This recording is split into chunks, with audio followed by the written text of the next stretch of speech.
Amis de la liberté, de la démocratie et de la bonne gouvernance, bonsoir. Bienvenue à ce nouveau rendez-vous de votre émission Le Grand Déballage qui déroule le tapis rouge. Aujourd'hui, il y a une dame qui a toute une histoire à raconter. Sa vie, c'est tout simplement un roman. Germaine Pitroapa, bonsoir. Bonsoir. Vous êtes députée à l'Assemblée nationale du Burkina Faso. Merci d'avoir accepté l'invitation de la télévision Burkina Info. C'est moi qui vous remercie. Vous avez presque 70 ans aujourd'hui. La question banale que l'on peut vous poser, que faites-vous pour être aussi en forme à 70 ans presque? C'est de faire ce qui me plaît. Et ce qui me plaît, c'est la politique. Et moi, j'ai toujours pensé que faire ce qui correspond à votre aspiration, ça vous maintient. Et c'est ce qui me maintient. Faire la politique, vous avez dit, alors que de façon globale dans la société, le politicien il n'est pas bien perçu par la société au Burkina Faso. Parce que les politiciens qu'on a généralement vus par le passé n'ont donné que cette image. Et je crois que ça ne me touche pas personnellement quand on me dit les politiciens, c'est les gens qui ne disent pas la vérité. Et je ne suis pas de cette catégorie de politiciens. Mais vous reconnaissez au moins qu'il y a des démagogues au sein des acteurs politiques burkinabés? Oui, c'est sûr qu'il y a des démagogues, certainement. Dans toutes couches sociales, il y a les bons et les vrais.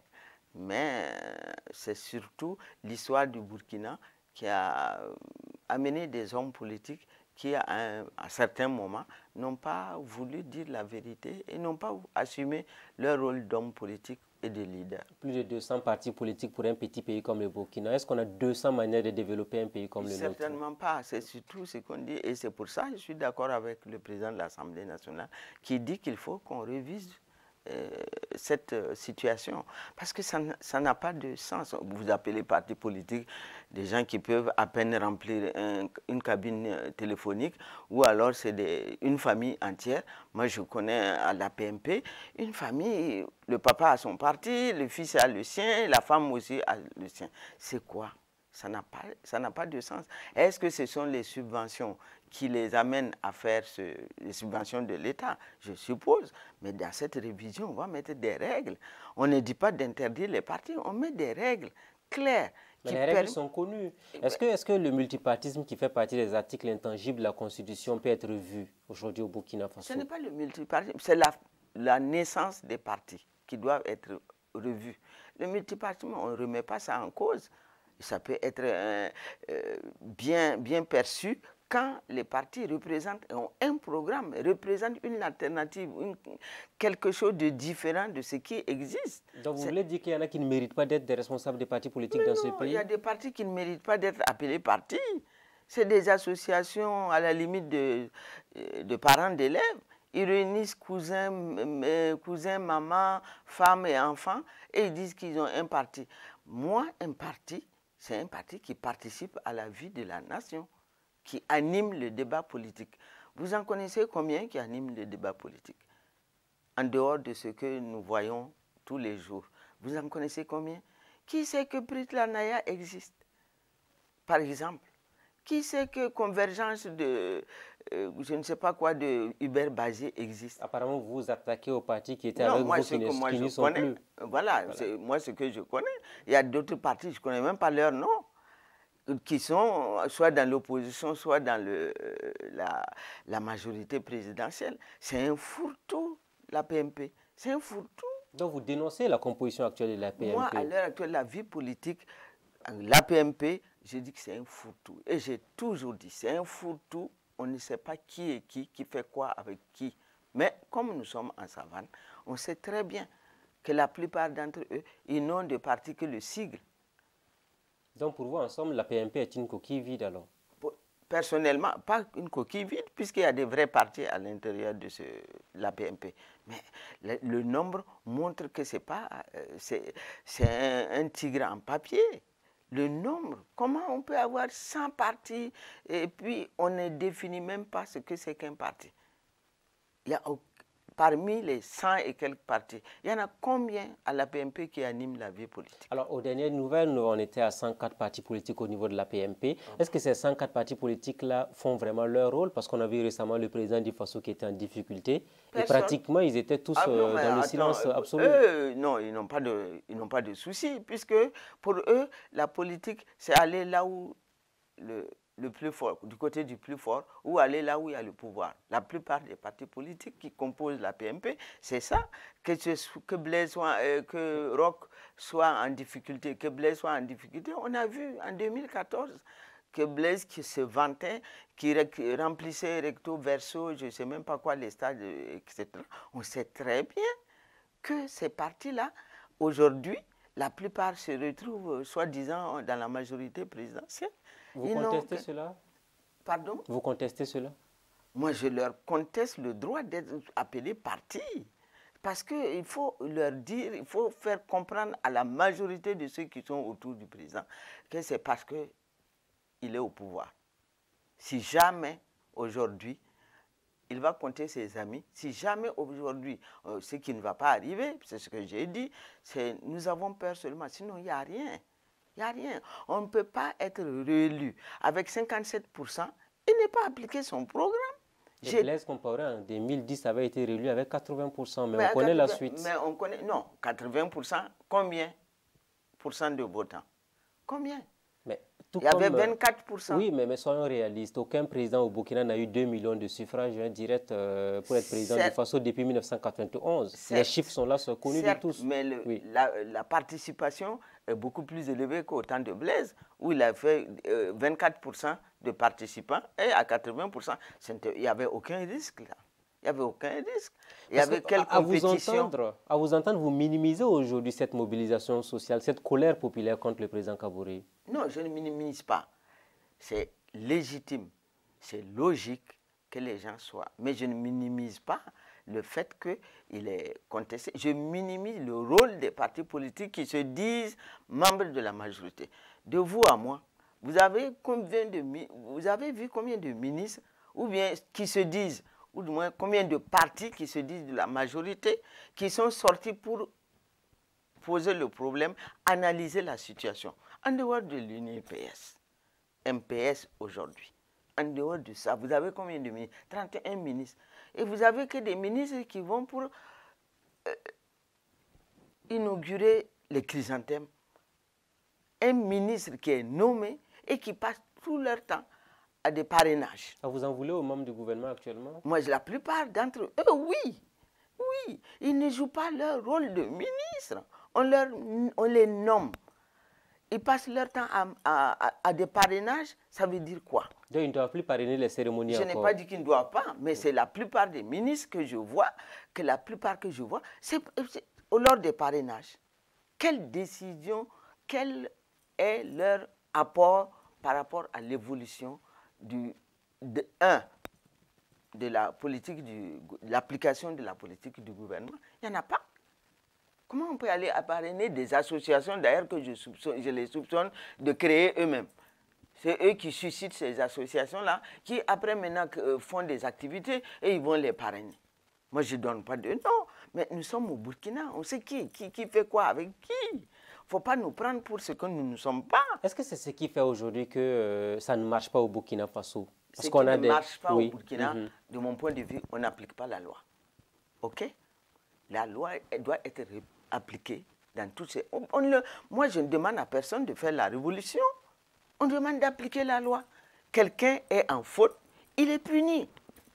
Ou bien, même à la maison, un enfant qui, par exemple, ce n'est pas en cassant un verre, un enfant qui casse un verre, on le gronde, non? Et au besoin, on le met au coin. C'est quoi ce pays où il n'y a pas de punition? Apparemment, quand vous vous réveillez chaque matin, vous êtes choqué de voir la direction que prend le Burkina Faso. Je suis choqué de voir le comportement de l'ensemble des Burkinabés. Et je suis choqué de savoir qu'il y a des lois qui ne sont pas appliquées dans ce pays. Mais la responsabilité incombe à qui? Au président de la République, à celui qui a la charge de l'État. Quand même, quoi. La responsabilité incombe au chef de l'État.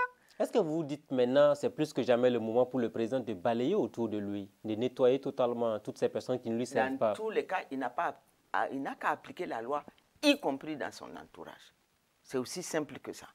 Appliquer la loi, y compris dans son entourage. Quelqu'un me disait, oui, vous connaissez combien de Thomas Sankara dans ce pays? Quand je lui dis, mais comment se fait-il qu'il y a des choses qui ne sont pas faites et personne n'a joué? La personne m'a sorti. Ah ben, chacun n'a qu'à jouer son rôle. Il y a des gens qui attendent que vous mourrez pour venir inaugurer des chrysanthèmes tous les 15 octobre. J'ai dit, OK, si la justice ne joue pas son rôle, qui doit lui faire jouer son rôle? Puisqu'on a dit qu'il y a eu l'indépendance de la justice. La justice ne joue pas son rôle. On connaît même un exemple, c'est leur propre élément, leur propre CCM qui a fait une enquête, déniché 47 pourris, comme on l'a dit. Jusqu'à aujourd'hui, qui en parle de ces 47 qui ont été épinglés? Donc, depuis lors, vous avez dit ce pays-là, il faut faire beaucoup Ah attention. oui, on va rêver, mais on n'aura jamais les résultats probants et recherchés. Puisque personne ne joue son rôle véritablement, notamment la justice. Et je les soupçonne de bloquer le système, parce que si le système marche comme il faut, eux-mêmes, ils seront dans la nasse. Vous regardez certainement qu'ils vont contester ce que vous dites. Ah ben, ils peuvent toujours contester, moi je n'en dis rien, mais je constate. Il y a 47 qui ont été épinglés. On a dit on va les sanctionner. Et c'est les mêmes qui disent, ah non, celui qui va me sanctionner là, moi aussi j'en connais quelque chose. C'est quoi ce pays? On avait suivi effectivement ce dossier où c'était devenu des accusations par presse interposées. Quand il s'agit de dire oui, nos salaires ne suffisent pas. L'indépendance de la justice, ce n'est pas le taux de salaire qui change, c'est dans la tête. C'est au moment de prendre la décision, vous devez, en votre âme et conscience, décider si oui ou non la loi est appliquée, la loi doit être appliquée. On a augmenté leur salaire, ça donnait quoi? Ça fait 7 ans. Dès 2015, ils ont eu le salaire. Maintenant, vous les entendez parler de salaire? Ah non, c'est parce qu'on n'a pas du matériel. Ah non. À vous écouter, vous en voulez pratiquement à tout le monde. Hein. On a l'impression. Parce que le gouvernement, vous avez dit tout à l'heure que c'est des ministres qui passent tout le temps à inaugurer des infrastructures, à être dans les cérémonies. J'en veux à ceux qui ne font pas avancer ce pays-là. C'est tout. Si les ministres font partie de ceux qui ne font pas avancer le pays, eh bien, je leur en veux. La justice a clamé, d'ailleurs, vous leur avez octroyé une indépendance qu'ils n'ont jamais demandé, ces magistrats-là. On leur a donné. Qu'est-ce qu'ils ont? Ils utilisaient ça pour quoi faire? Ah non, il faut d'abord augmenter nos salaires parce que c'est ça qui faisait qu'on était corrompus. Eh bien, dis donc, ce n'est pas les salaires seulement. Donc, pour vous, il faut impérativement une rupture à tous les niveaux, que ce soit au niveau du système judiciaire, mais également au niveau des membres du gouvernement, que désormais on arrête d'être dans les cérémonies à n'en pas finir. À n'en pas finir, car l'Assemblée, on arrête de voter que des lois. Ah, même aux députés aussi. Même aux députés, chacun n'a qu'à jouer son rôle. C'est quoi? Nous, comme dit quelqu'un, on est chargé de lever le lièvre. Mais une fois qu'on a levé le lièvre, s'il n'y a pas de chasseurs, on fait comment? On est assis et on regarde. Le système tel qu'il est fait ne permet pas aux députés de jouer leur véritablement. Donc vous désengagez la responsabilité de l'Assemblée nationale, hein, Madame le député. Parce que là aussi, de façon générale, pour les Burkinabés, cette Assemblée où les députés par excellence ne travaillent pas bien, ils ne sont pas très utiles. C'est le système actuel qu'il faut changer. Paix à l'âme de Salif Diallo. Il avait proposé un système. Le gouvernement ne craint rien en venant à l'Assemblée, puisqu'ils ont une majorité. Ils ne craignent rien. Donc vous faites partie justement. Ben, justement. Est-ce que c'est une majorité mécanique? Ben, moi, personnellement, je ne sais pas encore si c'est mécanique, mais en attendant, comme moi, je le conçois, c'est devenu mécanique. Lequel gouvernement craint quelque chose? Quelle loi le gouvernement a introduit et il craint quelque chose? Rien. Quand les ministres viennent, ils sont comme si ils n'ont aucune... C'est-à-dire, on ne sent même pas qu'il y a une certaine angoisse. Il n'y en a pas. Ils considèrent qu'ils viennent, ils présentent les lois. Et vous avez comment ça, ceux qui passent tout leur temps. Je remercie le gouvernement. Il y a quoi à remercier? Ils sont là pour ça. Vous les remerciez pourquoi? Donc à l'Assemblée, quand on remercie le gouvernement, ça vous choque, hein? Ça m'énerve. Est-ce que vous en parlez à vos collègues? Vous leur dites, mais de temps en temps, puisque quand moi je prends la parole, je ne suis pas dans les salamalek de remerciements. Les remerciements, c'est quoi? Ils sont nommés pour ça. S'ils ont fait leur boulot, en quoi on va les remercier? Surtout à l'Assemblée. On vous demande d'examiner des lois et de les voter si ça correspond à ce que ce pays-là avance. Donc, que le peuple soit satisfait. Mais est-ce que c'est clairement les députés eux-mêmes qui décrédibilisent l'institution parlementaire? Parce qu'on a l'impression que c'est ce que vous voulez dire. Mais exactement. Exactement. Parce que sinon, On dit de poser des questions à un gouvernement. Vous prenez 2 minutes pour remercier le ministre qu'il soit venu répondre à vos questions. Mais c'est ça l'Assemblée. Et c'est venir répondre à une question, ce n'est pas un privilège, enfin, ce n'est pas un cadeau qu'il nous fait. Alors, à vous écouter attentivement, si on voulait que cette Assemblée-là soit à la hauteur de nos attentes, à la hauteur des défis de la République, on aurait dû travailler à faire en sorte que quand un ministre doit venir à l'Assemblée nationale, que ce ministre-là ait peur, que ce ministre-là se dise que je peux arriver à l'Assemblée et ne pas ressortir indemne. Et un peu plus loin, est-ce que ce n'est pas lié aussi au fait qu'on a eu un Parlement dans lequel les députés ne font pas assez, ils ne sont pas très souvent, je n'ai pas envie d'insulter qui que ce soit, mais la culture générale, la connaissance même des textes, est-ce que ce n'est pas tout cela qui fait qu'aujourd'hui, on a une Assemblée qui ne joue pas bien son rôle? Qui ne connaissent pas très bien les textes, ça c'est pas... Ça, par exemple, moi je viens d'arriver, je ne connais pas très bien les textes. Je suis nouvelle et j'apprends. Avant que le ministre ne vienne, il y a quand même des documents qui nous sont soumis ministre à ne vienne, oui. Il y a des textes qu'il faut effectivement étudier. J'en connais qui ne lisent même pas les textes concernés. J'en connais qui ne lisent même pas. Certains qui disent, ah ben comme ils sont là depuis 2 mandats, 3 mandats, bon, moi je connais le système, c'est même pas la peine, telle loi là, c'est même pas la peine d'intervenir, parce que bon, de toute façon, il n'y a pas d'enjeu. C'est quoi ça? Comment on peut arriver dans une assemblée et dire, pour tel texte là, il n'y a pas d'enjeu? Mais si, tous les textes qui sont là, il y a des enjeux. Est-ce que vous avez souvent honte d'être député aux côtés de ces personnes qui ne connaissent pas leur rôle, qui sont des bénis oui-oui? Honte n'est pas le mot. Je suis effaré. Je n'ai pas honte d'être député à côté d'eux. Parce que peut-être que nous n'avons pas la même conception de ce que c'est que le rôle de député. On n'a pas la même conception. Mais moi, je suis un peu... à la merci des gens qui pensent qu'ils connaissent tout. C'est ça qui me gêne. C'est ça qui me gêne. On a même vu souvent des députés qui dorment à l'Assemblée nationale pendant les sessions. Bon, ça peut arriver. C'est vrai que c'est épuisant de rester assis 4 heures à écouter un truc qui n'a pas d'enjeu. Voilà, par exemple, si le député sait que son poste est en danger, eh bien, je peux vous garantir qu'il n'y en a pas beaucoup qui vont dormir. Les postes ne sont pas en danger. Il y en a qui pensent qu'ils sont élus pour 5 ans. Eh bien, ils seront là pendant 5 ans, quel que soit ce qui va se passer, sauf si une insurrection comme cela s'est passée en 2014 interrompt leur mandat. Ce n'est pas normal. Faut-il continuer à former les députés? Faut-il continuer à les sensibiliser? Que faire pour qu'il y ait une rupture dans la gouvernance au niveau de l'Assemblée, mais aussi de la participation au gouvernement pour les questions orales qui sont posées régulièrement? C'est ce qu'il faut faire, c'est mettre les députés devant leurs responsabilités. Parce qu'on a l'impression qu'on va, pour ne pas changer le système, est fait de sorte que le député n'a pas cette capacité-là de remettre en cause le système. C'est ça qui fait que tout le monde est satisfait, tout le monde est assis dans son confort, tranquille, ils ne se font plus... enfin, ils n'ont pas l'impression qu'ils peuvent changer quelque chose. Alors, et comment faire en sorte que quand un ministre va venir à l'Assemblée, il soit angoissé? Parce qu'à vous entendre, quand les ministres viennent à l'Assemblée, c'est des amitiés, c'est des petites causeries.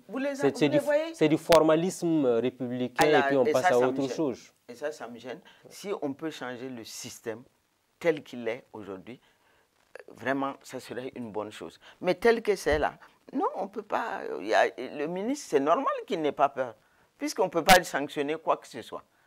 Ne pas voter un budget, il le ramènera plus tard. Peut-être que ça aussi, eh ben, ça peut les faire réfléchir, qu'on ne vienne pas nous aligner des chiffres sans donner d'explications politiques. Est-ce que les députés ne sont pas dans le piège des partis politiques aussi? Parce qu'il y a quand même la discipline du parti. On vous dit, attention, ça et ça, il faut voter oui, ça, il faut essayer de ne pas voter, ainsi de suite. Est-ce qu'on ne vous donne pas des consignes de vote au niveau de vos partis? Ah non, en tout cas, en ce qui concerne mon parti, non. Vous êtes libre de faire ce que vous voulez. Je n'ai jamais eu de consignes sur n'importe quel texte que ce soit, en ce qui me concerne. Que d'autres reçoivent des consignes, c'est leur personnalité. Non, c'est leur personnalité, peut-être qu'il est... Non, personne ne va... Non, certainement pas. Certainement pas. Non.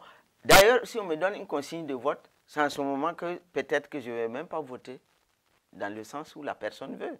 Dans mon parti, personne ne m'a jamais donné de consigne de vote. Jamais. Maintenant, si d'autres reçoivent des consignes de vote, ça, c'est leur problème. Mais ce n'est pas, en tout cas, dans mon parti, non. J'ai jamais. Moi, ce que je fais, c'est que comme je suis nouvelle, quand j'ai des difficultés, je vais soumettre à quelqu'un qui a de l'expérience de mon parti de m'éclairer. Ça, au moins, je le fais. C'est pas pour aller uniquement pour des conseils, hein? Pas plus que ça. Vous pas ne plus. demandez pas quelque chose d'exceptionnel. Uniquement guide-moi à comprendre ça aussi. Des conseils, oui. je pose mon problème, je demande des conseils. Est-ce que ça va dans le sens de ce que, pour lequel moi je suis envoyé à l'Assemblée? Point. Il y en a qui sont allés plus loin pour dire qu'il faut même baisser la rémunération des députés parce qu'ils sont grassement payés à ne rien faire. Bon, ah, ça vous fait sourire. Vous en êtes bénéficiaire. J'en suis bénéficiaire. Alors là, si on diminue, ce n'est pas Germaine Pitroapa que ça va gêner. 100%. 100%. Vous êtes prêt à laisser tomber combien sur votre salaire, vos indemnités de député aujourd'hui? Si c'est pour construire ce pays-là, même la moitié.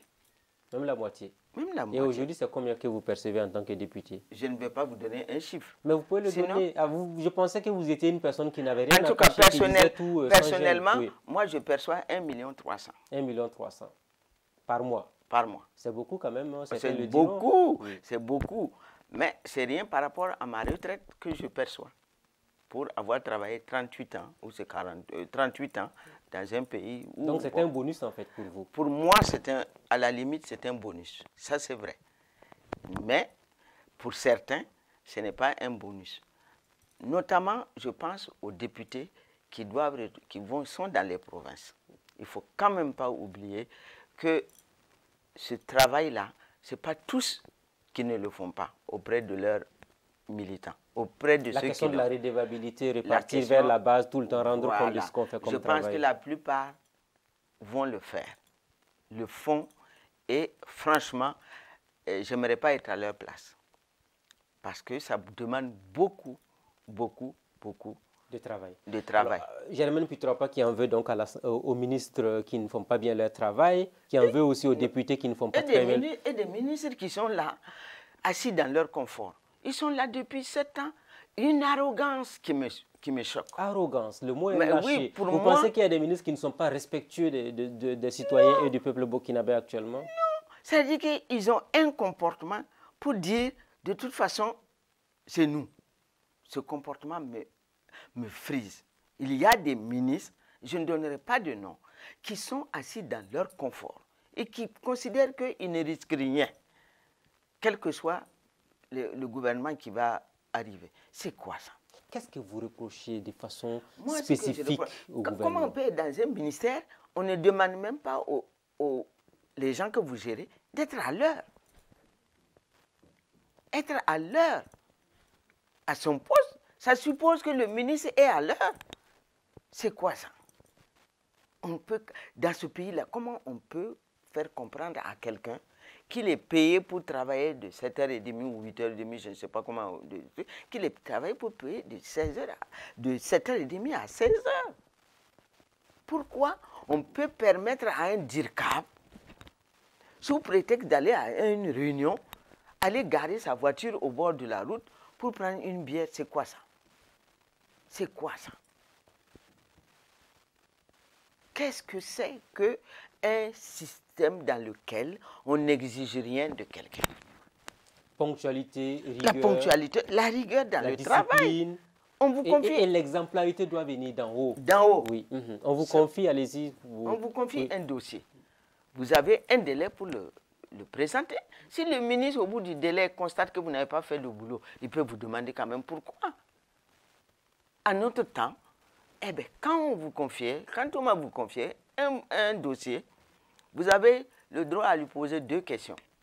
2, pas plus. Pas plus. La 3e question, c'est que le dossier est à quelqu'un d'autre. Je vais vous entendre sur le défi sécuritaire dans lequel nous sommes aujourd'hui. Ça fait près de 5 ans et demi maintenant que nous sommes en crise. Des morts n'en ont pas fini.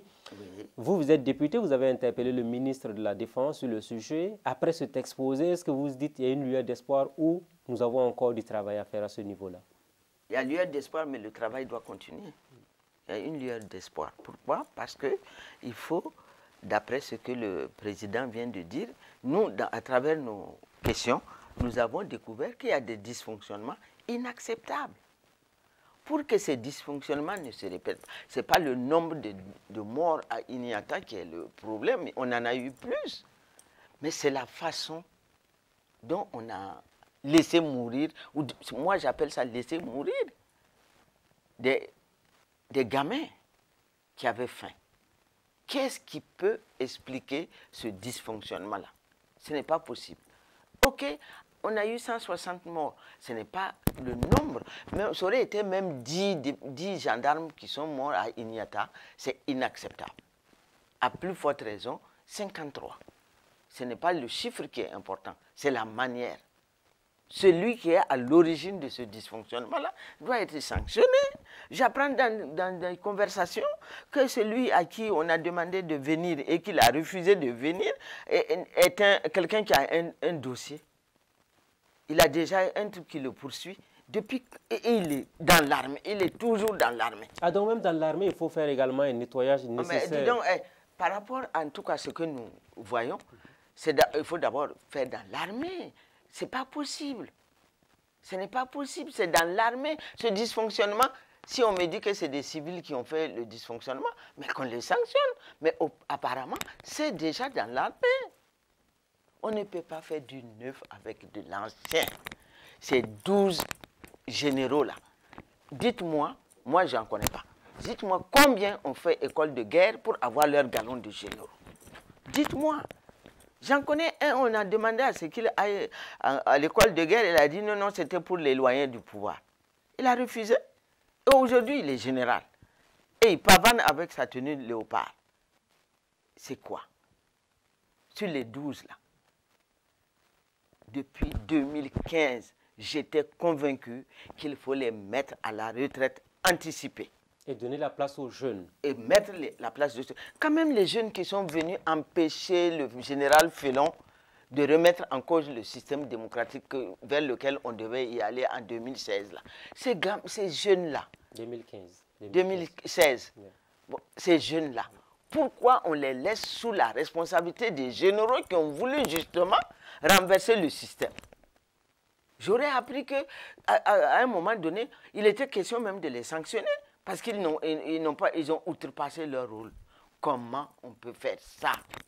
Donc l'un des problèmes du Burkina, c'est aussi à ce niveau-là. C'est surtout au niveau de l'armée, au moins au niveau de... Donc votre message, il s'adresse au chef suprême des armées qui est le président. Au chef suprême des armées. Oui. Le problème est dans le pouvoir judiciaire. D'ailleurs, je ne sais même pas pourquoi on l'appelle pouvoir judiciaire. C'est une autorité, c'est une institution. Ils tirent leur légitimité dans quoi? Ils ont fait sous-signer, je ne sais pas quoi, pour être fonctionnaire comme vous et moi. Si vous n'avez pas été fonctionnaire, c'est sous-signé, on les a nommés. En quoi ils peuvent s'attribuer? Le pouvoir s'acquiert. Ce n'est pas à travers une nomination qu'on a un pouvoir, c'est une autorité judiciaire.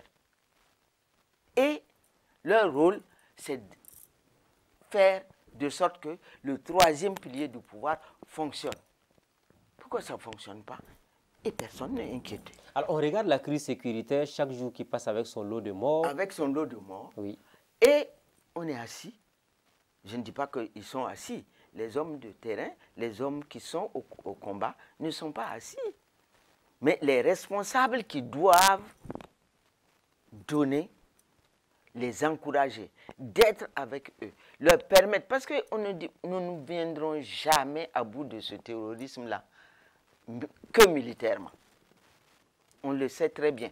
Il y a également des volets sociaux à explorer, parce qu'on a parlé même de l'aspect économique pour ces jeunes burkinabés. On a même dit que la majorité des terroristes, là, ce sont maintenant des burkinabés.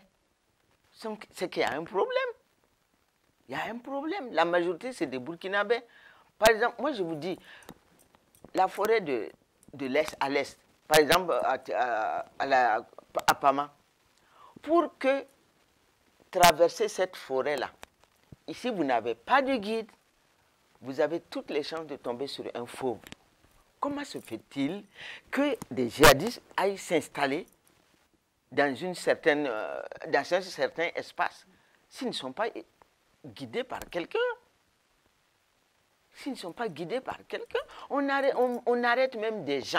Ceux qui ont été, je ne sais pas où là, on arrête des gens et 3, 4 semaines après, 1 mois, 1 an, on n'en entend même plus parler.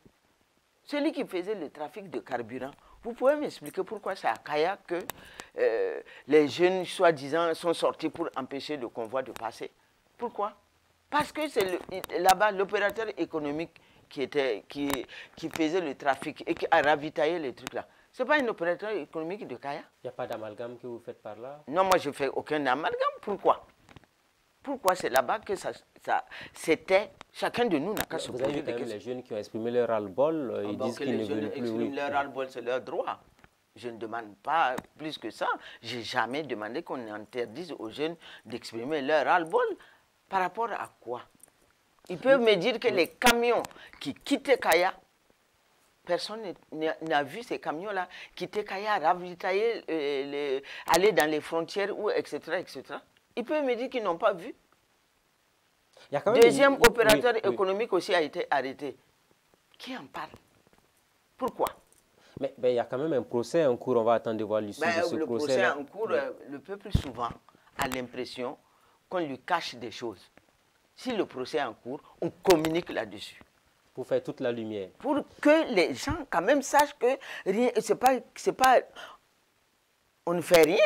Voilà, moi je m'attaque à la justice par exemple, aux magistrats.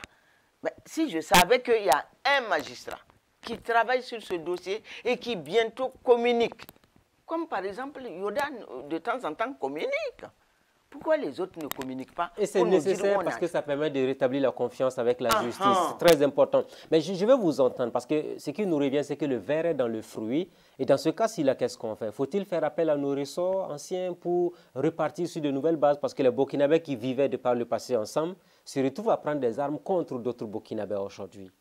Non, aujourd'hui, je crois qu'il faut prendre le problème à bras le corps et dans pratiquement tous les compartiments. Il y a le volet social. Ça, il ne faut pas l'oublier. Il y a le volet judiciaire. Ça non plus, il ne faut pas l'oublier. Et il y a le volet donner l'exemple dans la gouvernance. Parce que souvent, les gens crient parce qu'ils se disent, bon, depuis qu'on crie, on n'est pas écouté. Et c'est vrai que l'insurrection, pour beaucoup, c'était pour qu'on ne revoie pas les mêmes comportements, aussi bien dans l'administration, la justice et à la tête de l'État. Ils ont l'impression, et moi je dis que ce n'est même pas une impression, rien n'a changé. Donc c'est un espoir dessus. Les insurgés ont le droit de se dire dessus, mais ils n'ont pas le droit de dire ils regrettent d'avoir fait l'insurrection.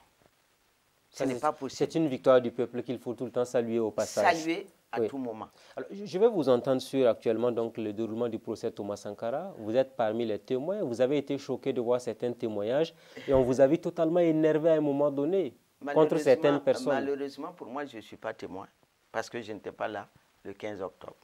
Donc, je n'ai pas été retenu comme témoin. Je dis et je répète, Thomas est mort parce que des gens n'ont pas fait leur boulot. Point. Thomas s'est rendu compte à un moment donné de sa vie que personne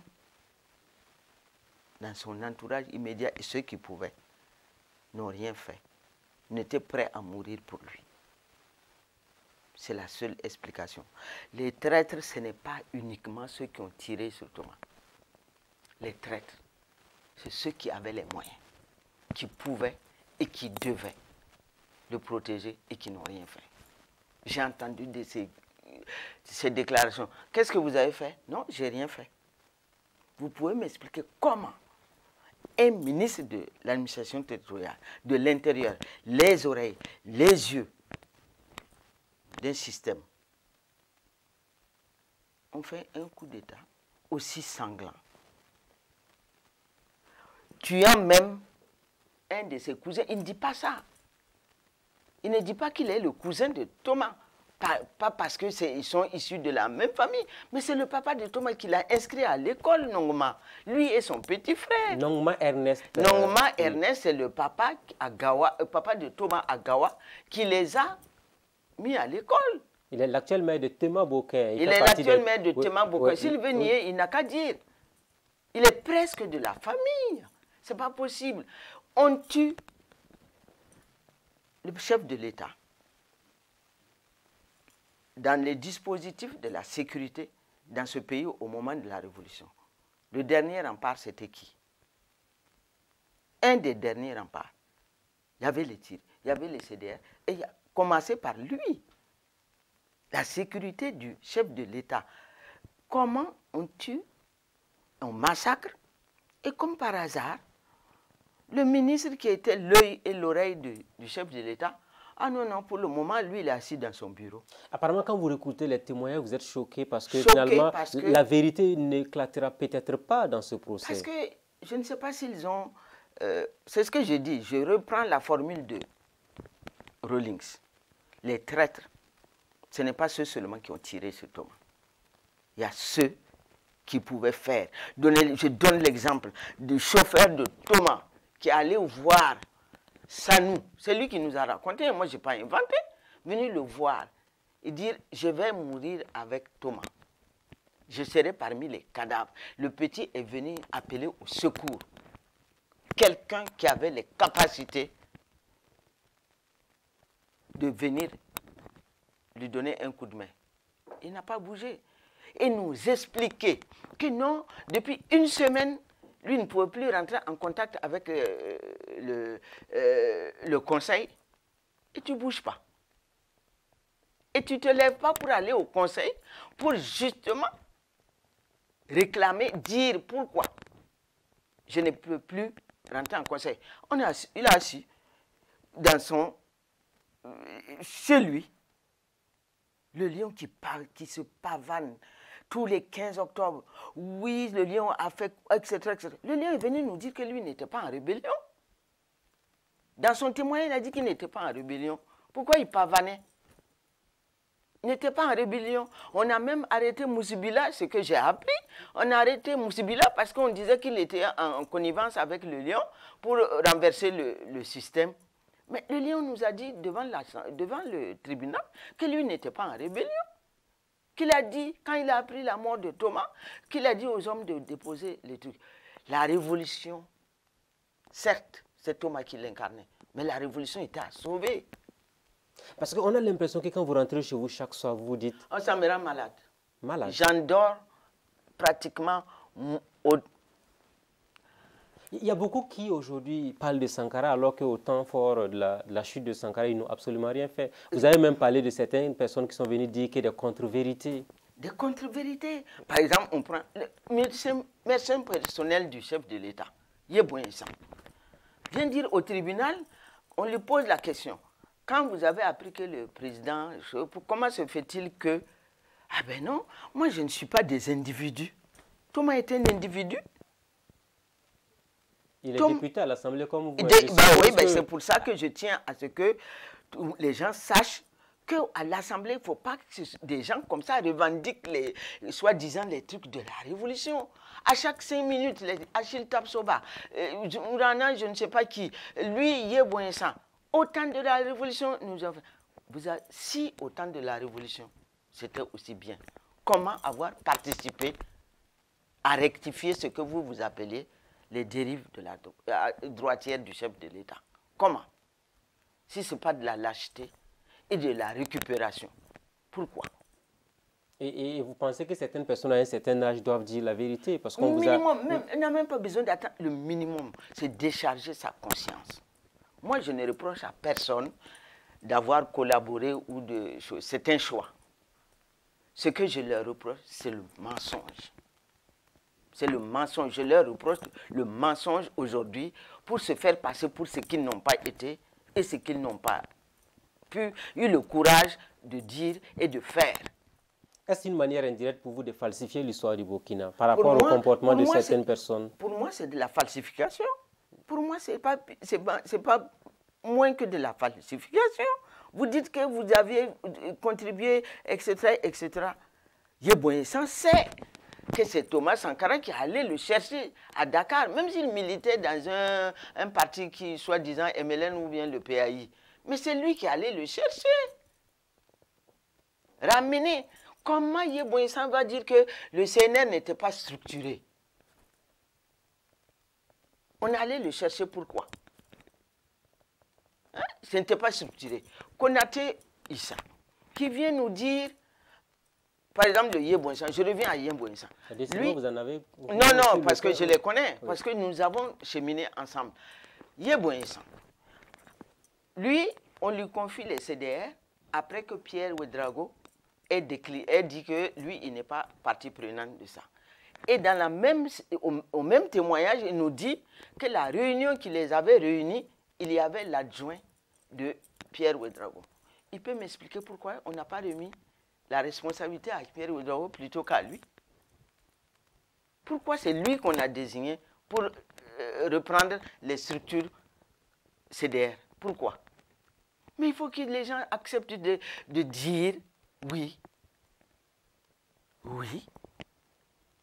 Ça ne m'a pas beaucoup. Effectivement, à la mort de Thomas, nous avons pris telle responsabilité. Qu'on se soit trompé n'est pas le problème.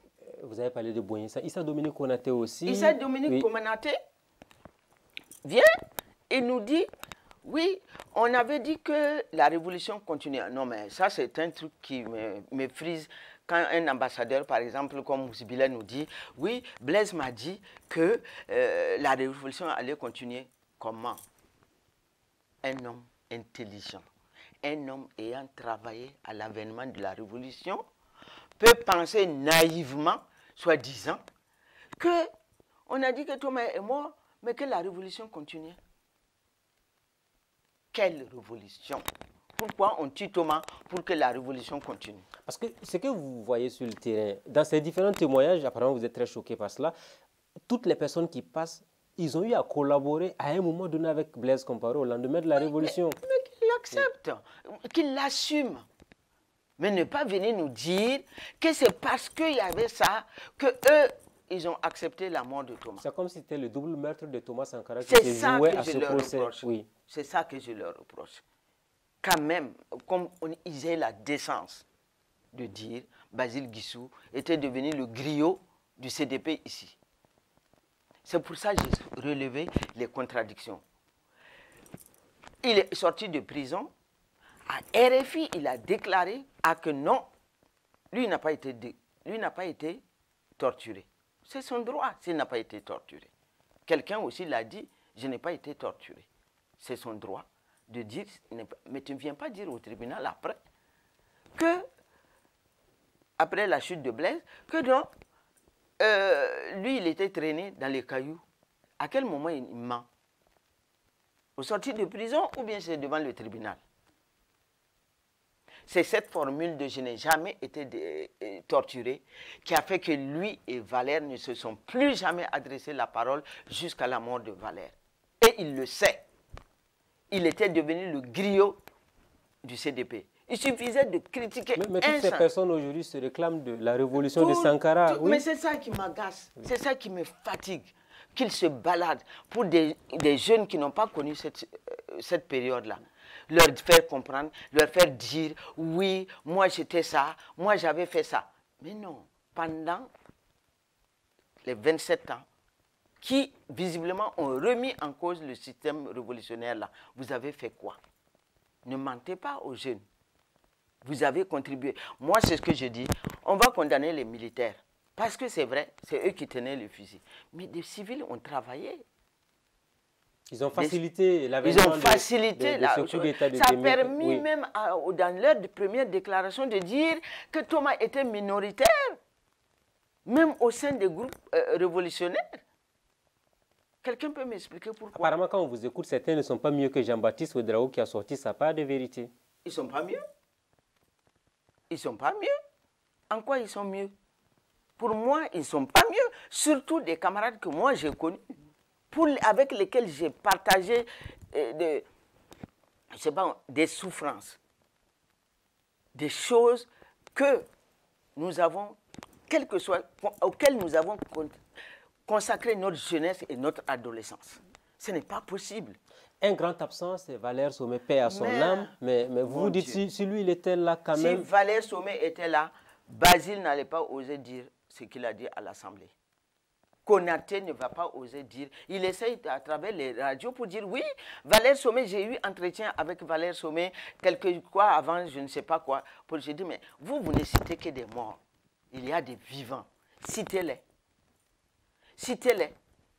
Les vivants. Palme Jean-Marc. C'est quand même lui qui m'a donné 48 heures pour quitter la France. 48 heures. Alors que l'ambassadeur, c'était Barry Gibrina. Comment on peut dire à une conseillère culturelle de rentrer pour consultation alors que l'ambassadeur était là? C'était pour me donner quoi? Un poste? Pour me nommer ambassadeur? Ambassadeur, c'est quoi? C'est quoi? 2. Et Jean-Marc Palme a mangé chez moi. Le nombre de fois où Jean-Marc Palme a mangé chez moi. Et il savait dans quelles conditions mes enfants étaient déjà inscrits. Le 15 octobre, la rentrée en septembre en France, hein, j'ai répondu tout simplement en disant, à la fin du premier trimestre, effectivement, je pourrais rejoindre le Burkina. Mais je ne vais pas prendre mes enfants, enlever de l'école en plein année scolaire pour rentrer. Et quand Valère a appris cette nouvelle, il a fait passer par une.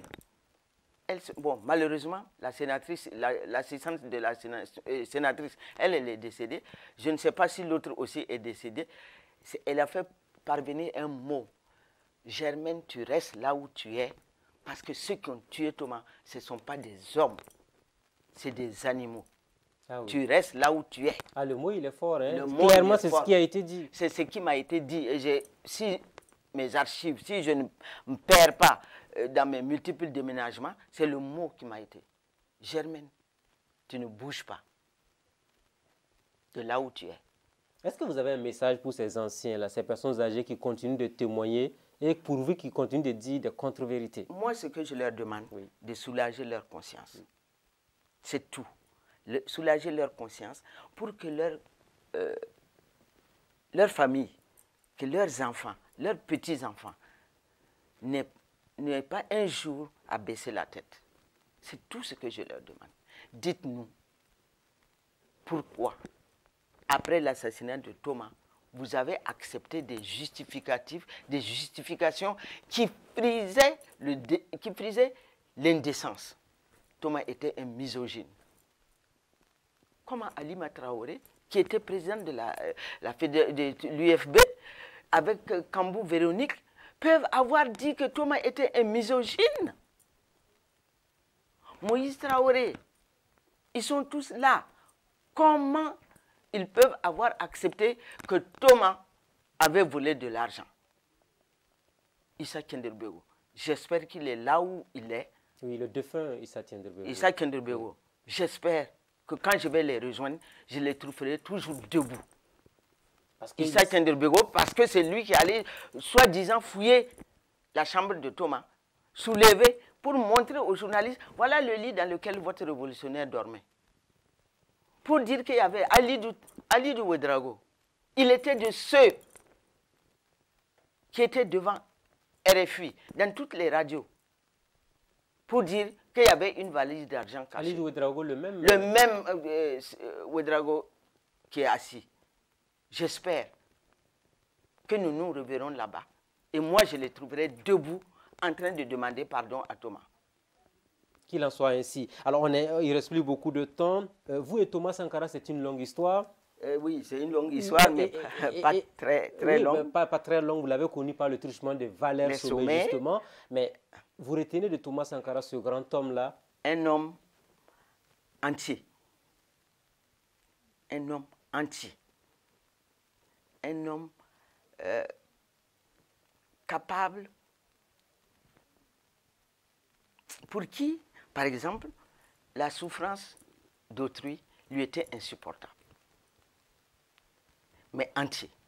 Un grand homme en un mot. Un grand homme, parce qu'on n'a pas assez de temps pour parler. Un grand homme, oui. Tout ce qu'on peut lui reprocher, c'est d'être un homme, un humain. Comme le film de Richard Tiennet l'a si bien dit. Voilà. Alors, je vais vous entendre sur l'insurrection d'octobre 2014. Quand les jeunes se sont levés, ils ont chassé Blaise Compaoré du pouvoir, vous étiez très contente visiblement. Et je ne cesserai jamais de vous dire merci, merci, merci dans ce pays-là. Ces jeunes-là, qu'on vilipende pour certains, qu'on traîne dans la boue pour d'autres, s'ils n'avaient pas accepté. Je cite un seul. Si le balai citoyen n'était pas au devant de cette insurrection, grâce auquel les jeunes ne se sont pas comportés comme ceux qui se sont comportés le 27 novembre récemment, où en serait le Burkina? Le balai citoyen, ces leaders ont donné leur poitrine, ils avaient quoi à perdre? Montrer qu'ils n'avaient pas grand-chose à perdre. Et ce pays a fait un bond en avant. Ça vous choque de voir qu'on les traîne dans la boue aujourd'hui et qu'ils sont vilipendés un peu partout? C'est des minables qui font ça. C'est des minables. Et je suis content de savoir qu'ils sont en train de porter plainte contre tous ceux qui font des affirmations gratuites.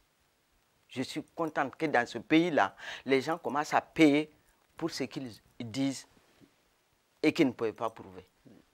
Heureusement qu'il y avait le balai citoyen. Heureusement. Et merci à tous les jeunes qui ont accepté de les accompagner, qui ont accepté de respecter leur mot d'ordre, qui ont accepté ce qu'ils ont dit et ce qu'ils ont fait eux-mêmes et les suivre pour qu'enfin ce pays-là fasse un bond de... Voilà qu'aujourd'hui on parle du procès Thomas Sankara, par où nous on allait passer pour obtenir le procès Thomas Sankara.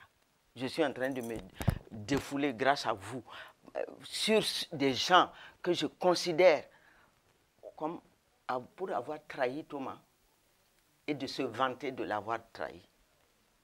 Mais au moins qu'ils assument. Au moins qu'ils assument. Vous êtes une femme de caractère. D'où vous tirez ce caractère-là? Parce que vous n'avez jamais eu votre langue dans la poche, comme on dit très souvent. Comme je dis, mon caractère, je le tiens de ma maman, une Onadja. Je le tiens de ma maman et mon audace de Tikari, là où j'ai grandi. C'est-à-dire, bon, les Ouedraogo vont se sentir honorés. Bien parce entendu. que moi, parce que moi, j'ai grandi à Tikari, de 16 ans jusqu'à l'âge de 12 ans. Et je pense que je dois mon caractère à ma maman et mon audace à mon village d'adoption.